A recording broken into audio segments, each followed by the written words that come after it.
Itong mga kinatawan ay ibinoto lamang ng ilang libong Pilipino.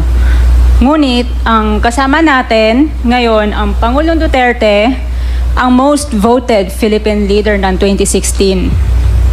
At ang kanyang anak, Vice President Sara Duterte, ang most voted Philippine leader naman ngayong 2022.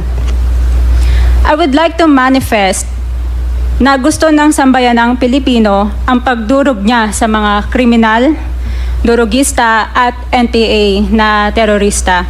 Kaya sila ibinoto at patuloy na mahal ng mga Pilipino. Kaya gusto natin ng patas na hearing. Sana sinama natin dito ang libo-libong mga magulang na ang mga anak ay biniktima ng mga durugista. Ang mga ordinaryong Pilipino na naglalakad galing trabaho, tapos sinaksak o pinatay ng adik, lahat ng mga kababaihan, na kahit pati infant na babae ay ginahasa na ng adik. Libo-libo rin ang kanilang mga magulang at mahal sa buhay na wala dito ngayon. Awang-awa ang mga Pilipino sa mga inosenteng pamilyang na ito, kaya niluklok ng bansa ang Pangulong Duterte. Ang drug war ng Pangulo ay policy lamang. Hindi ito natupad kung hindi ito pinondohan ng Kongreso ng 6 na taon. Majority pa nga dito sa mga kinatawan ay naka-Duterte fist pa nung buong 6 na taon eh. Ang Duterte Youth Party List po ay patuloy na naninindigan sa Pangulong Rodrigo Duterte at pangalawang Pangulo, Sara Duterte, na naglingkod ng maayos, dumurog sa mga durugista, kriminal at NPA na terorista para proteksyonan ang milyon-milyong Pilipino. Bakit wala nag-iimbestiga dito o nag-iimbita sa atin sa sobrang raming Pilipino na biniktima ng mga durugista? And lastly, sa mga kongresista na kaalyado ng mga NPA, mahaya naman tayo sa topic ng pagpatay dahil kayo mismo, hindi kayo nagsasalita sa pagpatay ng NPA sa mga pulis, sundalo at mamayang Pilipino.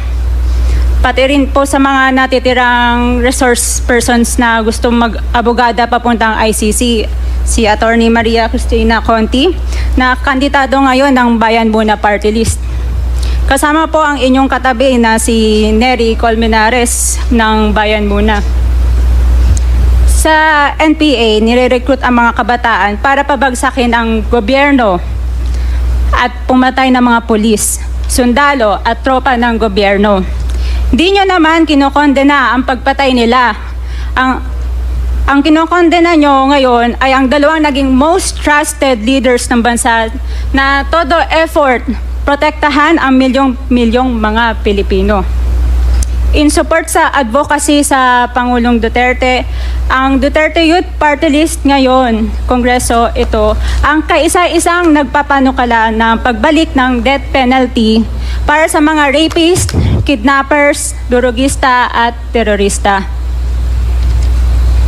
In behalf of the Duterte Youth Party List, kami ay nagpapasalamat sa todong suporta ng Pangulong Duterte at VP Sara Duterte sa mga tropa ng gobyerno at sa pagdurog nyo sa mga kriminal, durugista at NPA na terorista.